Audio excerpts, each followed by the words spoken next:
नमस्कार आदाब दोस्तों, मैं सिटी न्यूज भारत से जहीरुद्दीन लेकर आया हूं ऐसी खबरें जो दुनिया इस वक्त ऐसी जंग के दोराहे पर खड़ी हुई है जिसकी चर्चा पूरी दुनिया के अंदर हो रही है। हम बात कर रहे हैं ईरान और अमेरिका को लेकर जो अभी लेटेस्ट न्यूज चल रही है उसके ऊपर। आइए सीधी बात करता हूं, मैं आपको समझाता हूं कि आखिर चल क्या रहा है। दुनिया एक ऐसे दोराहे पर खड़ी है दोस्तों कि कुछ कभी भी कुछ भी हो सकता है। हम बात करें ईरान की कि ईरान ने अपने आप को इतनी पाबंदियों के बावजूद भी इतना मजबूत कैसे बनाया। इतने आर्थिक प्रतिबंध अमेरिका ने और दूसरे मुल्कों ने उसके ऊपर सेक्शन लगा रखे हैं, फिर भी उसके बावजूद उसकी मिसाइल टेक्नोलॉजी की आज दुनिया तारीफ कर रही है। आखिर वो मिसाइलें अगर उसके पास ना होती तो शायद ईरान का नामो निशान भी इस दुनिया से मिटाने में कई मुल्क लग जाते और ईरान को मिटाने में वो कामयाब भी हो जाते। हम बात करते हैं अमेरिका की कि अमेरिका आखिर ईरान के एटम बम बनाने में इतना अड़ंगा क्यों डालता है। अमेरिका नहीं चाहता कि उसके अलावा परमाणु बम किसी और मुल्क के पास हो। पाकिस्तान के पास है, इंडिया के पास है और अमेरिका के समेत रशिया चाइना के पास भी हैं, कई मुल्कों के पास हैं। लेकिन अमेरिका अपनी दादागिरी से पूरी दुनिया को ये दिखलाना चाहता है कि मैं इससे डरो और खौफ में रहो, जो चाहूंगा जो करूंगा, मेरी मर्जी।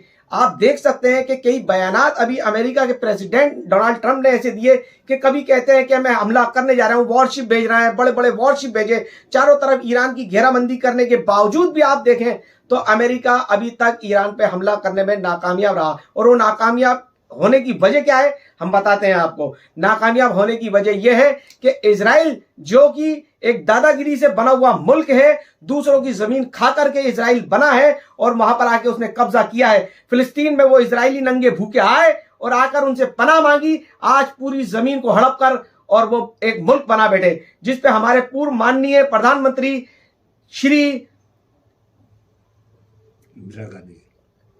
अटल बिहारी वाजपेयी जी ने भी कहा था कि ये इजराइल को, यहूदियों को फिलिस्तीन की जगह खाली करनी होगी। लेकिन उनकी दादागिरी बढ़ती गई और दिन पर दिन दूसरी कंट्रियां उनको ताकत देती गई और आज उनको सामने ला खड़ा किया।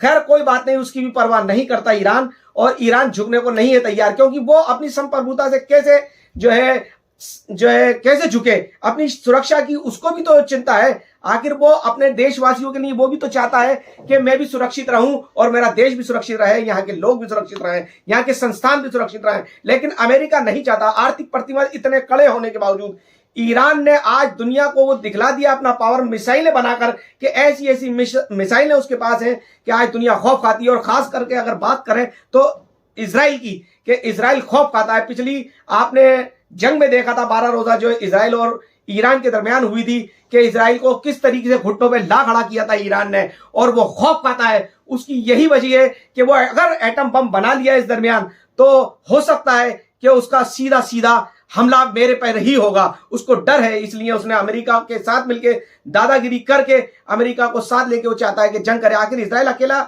जंग करने में क्यों नाकामयाब है?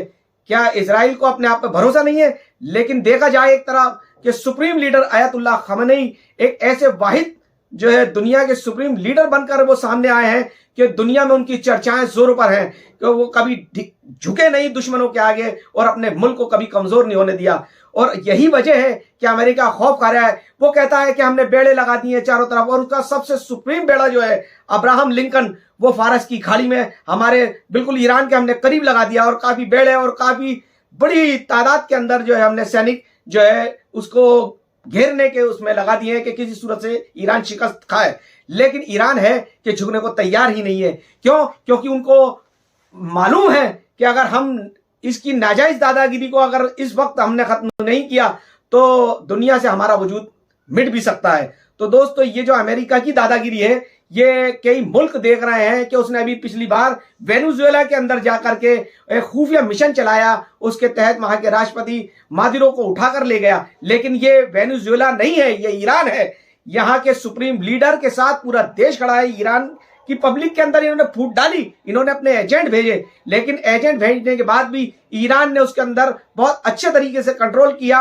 और कुछ मीडिया ने यहां तक ऐसी प्रोपेगेंडा न्यूज़ें चलाई जिससे ईरान किसी भी सूरत से कोई गलत कदम उठाए और उसका परिणाम उसको गंभीर भुगतने पड़े। लेकिन ईरान ने बड़ी समझदारी से दुनिया को दिखला दिया कि वाकई ईरान अपनी सुप्रीम ताकत बनाने में सुप्रीम लीडर के पीछे खड़ा है। लेकिन आप देखें दूसरी तरफ डोनाल्ड ट्रंप यूएस के प्रधानमंत्री राष्ट्रपति हैं, उनका बार बार कहना है अमेरिका की तरफ से कि ईरान जो है सरेंडर कर दे, ईरान सरेंडर कर दे, अपने हथियार छोड़ दे, न्यूक्लियर बनाना छोड़ दे। ईरान न्यूक्लियर बनाना कभी नहीं चाहता, ये उनके राष्ट्रपति खुमैनी ने क्लियर कर दिया। लेकिन खतरा जो है अमेरिका से ज्यादा इजराइल को है। इजराइल कभी नहीं चाहता कि ईरान इस तरीके का पावरफुल मुल्क बने, क्योंकि भविष्य में वो टक्कर सीधी सीधी देखी जाए तो ईरान की इजराइल से ही होगी। लेकिन इजराइल अमेरिका के कंधे पे बंदूक रख के चलाना चाहता है। लेकिन अब देखने वाली बात यह होगी कि जो अभी बातचीत आज चल रही है उसका परिणाम क्या निकलता है, उसका नतीजा क्या निकलता है, जो कि ओमान की राजधानी मस्कट में चल रही है। अमेरिका के अधिकारी और ईरान के अधिकारी वहां पर बैठे हैं। अमेरिका ये चाहता है कि आप यूरेनियम संवर्धक खत्म कर दें और अपनी मिसाइलों को खत्म कर दें, टॉक्सिक गुट जो है आपके उनको मदद देना बंद कर दें। तो ऐसा कैसा हो सकता है? अगर ये सब चीजों पे ईरान राजी हो जाता है तो ईरान का वजूद रहेगा क्या? ईरान आखिर अपने वजूद को किस तरीके से कायम रखे? लेकिन ईरान सुप्रीम लीडर ने पहले ही कह दिया है, वहां के मंत्रियों ने, तमाम आला अधिकारियों ने, तमाम संसद के लोगों ने, सांसद जितने भी हैं, वो देखा जाए तो उन्होंने ड्रेसें पहन ली आर्मी की और अमेरिका के खिलाफ नारेबाजी जम के की। अब देखने वाली बात यह होगी कि अगर ये आज शाम को जो बातचीत जो हुई है, अगर ये सकारात्मक रही, सही रही, निर्णायक रही, तो लड़ाई जंग टल जाएगी। हालांकि देखा जाए तो अमेरिका ही कमजोर पड़ा है इस जंग को लड़ने के लिए। अमेरिका ने अभी तक कोई ऐसा कोई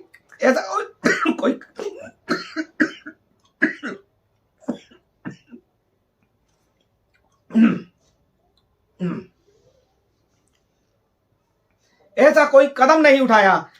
क्यों नहीं उठाया? अमेरिका तो सुपर पावर कहता है दुनिया में अपने आप को, तो उसने कदम क्यों नहीं उठाया? अब तक 1 महीने के करीब हो गया और अमेरिका ने कोई कदम नहीं उठाया, कोई हमला नहीं किया। तो इससे पता चलता है कि अमेरिका कहीं ना कहीं डरा हुआ है, सहमा हुआ है कि उसकी एक गलती कहीं इजराइल को तबाह नहीं कर दे, दुनिया से मिटा के न रख दे। अब देखने वाली बात यह होगी कि आगे नतीजा निकल के क्या आता है। पूरी दुनिया इस वक्त ऐसे दोहराए पे खड़ी है कि अगर ये जंग हुई तो ये आलमी लेवल की जंग हुई। और ईरान का साफ साफ कहना है अरब मुल्कों से कि जितने भी आपके यहां पर अमेरिकी बेसेस हैं, मैं उनको टारगेट करूंगा, मैं उनके ऊपर बमबारी करूंगा और अमेरिका को उसका सीधा परिणाम भुगतना पड़ेगा। अमेरिका के खाड़ी के अंदर 40,000 से ज्यादा सैनिक है। वहां के बड़े बड़े मिनिस्टर बयान दे चुके हैं कि उनकी जान खतरे में है, उनके सर पर मौत नाच रही है। इसीलिए अमेरिका भी कुछ करने से घबरा रहा है। अब आने वाला समय बताएगा कि होता क्या है, क्या नतीजा निकलता है, दुनिया किस मोड़ पर बैठती है, किस दोहराए पर जाती है, ये देखने वाली बात होगी। लेकिन हम यही चाहते हैं कि सकारात्मक रूप से बातचीत हो और बातचीत के जरिए ही शांतिपूर्वक कोई रास्ता, कोई हल निकल सके और जंग टाली जाए। क्योंकि दुनिया में देखा गया है कि जब जब जंगें होती हैं तो लाखों, हजारों, लाखों की तादाद में मासूमों का कत्लेआम होता है, मासूम ही मारे जाते हैं। तो हमारा भी यही कहना है कि ये जंग ना हो।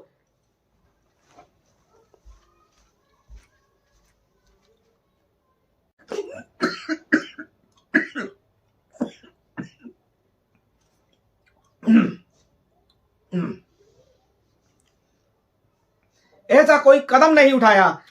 क्यों नहीं उठाया? अमेरिका तो सुपर पावर कहता है दुनिया में अपने आप को, तो उसने कदम क्यों नहीं उठाया? अब तक 1 महीने के करीब हो गया और अमेरिका ने कोई कदम नहीं उठाया, कोई हमला नहीं किया। तो इससे पता चलता है कि अमेरिका कहीं ना कहीं डरा हुआ है, सहमा हुआ है कि उसकी एक गलती कहीं इजराइल को तबाह नहीं कर दे, दुनिया से मिटा के न रख दे। अब देखने वाली बात यह होगी कि आगे नतीजा निकल के क्या आता है। पूरी दुनिया इस वक्त ऐसे दोहराए पे खड़ी है कि अगर ये जंग हुई तो ये आलमी लेवल की जंग हुई। और ईरान का साफ साफ कहना है अरब मुल्कों से कि जितने भी आपके यहां पर अमेरिकी बेसेस हैं, मैं उनको टारगेट करूंगा, मैं उनके ऊपर बमबारी करूंगा और अमेरिका को उसका सीधा परिणाम भुगतना पड़ेगा। अमेरिका के खाड़ी के अंदर 40,000 से ज्यादा सैनिक है। वहां के बड़े बड़े मिनिस्टर बयान दे चुके हैं कि उनकी जान खतरे में है, उनके सर पर मौत नाच रही है। इसीलिए अमेरिका भी कुछ करने से घबरा रहा है। अब आने वाला समय बताएगा कि होता क्या है, क्या नतीजा निकलता है, दुनिया किस मोड़ पर बैठती है, किस दोहराए पर जाती है, ये देखने वाली बात होगी। लेकिन हम यही चाहते हैं कि सकारात्मक रूप से बातचीत हो और बातचीत के जरिए ही शांतिपूर्वक कोई रास्ता, कोई हल निकल सके और जंग टाली जाए। क्योंकि दुनिया में देखा गया है कि जब जब जंगें होती हैं तो लाखों, हजारों, लाखों की तादाद में मासूमों का कत्लेआम होता है, मासूम ही मारे जाते हैं। तो हमारा भी यही कहना है कि ये जंग ना हो।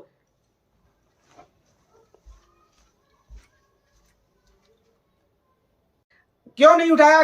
अमेरिका तो सुपर पावर कहता है दुनिया में अपने आप को, तो उसने कदम क्यों नहीं उठाया? अब तक 1 महीने के करीब हो गया और अमेरिका ने कोई कदम नहीं उठाया, कोई हमला नहीं किया। तो इससे पता चलता है कि अमेरिका कहीं ना कहीं डरा हुआ है, सहमा हुआ है कि उसकी एक गलती कहीं इजराइल को तबाह नहीं कर दे, दुनिया से मिटा के न रख दे।